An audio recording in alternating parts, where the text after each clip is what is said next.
Lisa Mariana makin terang-terangan ngungkapin perselingkuhannya sama Ridwan Kamil. Dia nunjukin 4 bukti yang menurutnya bisa menjerat RK secara hukum. Itu dikatakannya di konferensi pers pada 11 April lalu. 4 bukti menurut Lisa, jadi kartu asnya itu adalah 1. Chat pribadi antara dia dan Ridwan Kamil dari tahun 2021. Chat itu nunjukin Lisa dan RK punya hubungan spesial yang berawal dari saling kirim DM Instagram. Dalam isi chat itu, belakangan RK minta Lisa pindah ke aplikasi Telegram.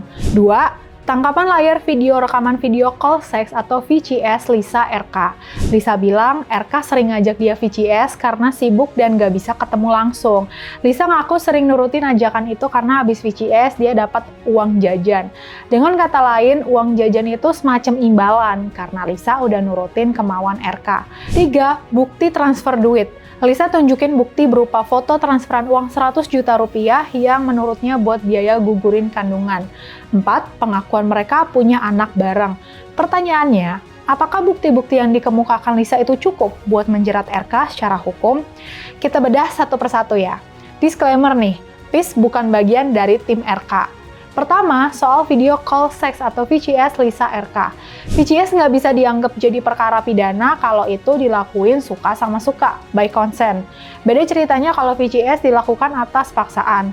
VCS walau dilakukan suka sama suka bisa jadi perkara pidana kalau rekamannya disebarin ke publik. Yang nyebarin ngelanggar Undang-Undang ITE pasal 27 ayat 1. Dalam kasus Lisa RK, kalau Lisa sebarin rekaman VCS tanpa izin RK, dia yang bakal terjerat hukum. Kedua, soal kesaksian mereka punya anak. Itu harus dibuktikan lewat tes DNA. Nggak bisa cuma berdasar pengakuan doang. Ketiga, bukti transaksi uang. Ini juga nggak otomatis pidana ya, kecuali bisa dibuktikan ada unsur pemerasan atau eksploitasi seksual. Keempat, chat pribadi Lisa RK. Itu emang bisa jadi indikasi hubungan Lisa RK. Tapi itu nggak cukup jadi bukti kalau nggak ada tindakan yang melanggar hukum. Jadi 4 kartu as yang diklaim Lisa itu peluru kosong buat RK. Sebaliknya, kalau Lisa nyebarin chat pribadi, VCS, atau kasih info yang nggak valid, justru dia yang bisa dilaporin balik.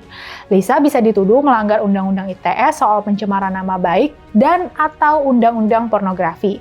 Kalaupun ada potensi perkara hukum yang menjerat RK, itu lebih soal gugatan perdata, bukan pidana. Kalau kita merujuk pernyataan Hotman Paris, satu-satunya orang yang bisa laporin RK secara hukum itu ya Atalia Praratya, istrinya RK.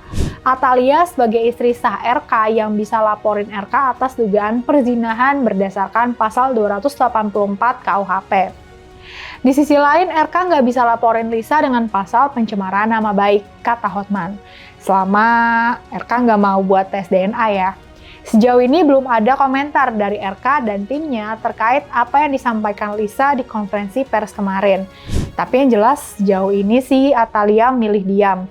Dia mungkin gak mau memperkeruh suasana ya. Atalia justru tampil di depan publik selaku anggota DPR buat mengomentari kasus kekerasan seksual yang dilakukan dokter residen di Rumah Sakit Hasan Sadikin Bandung.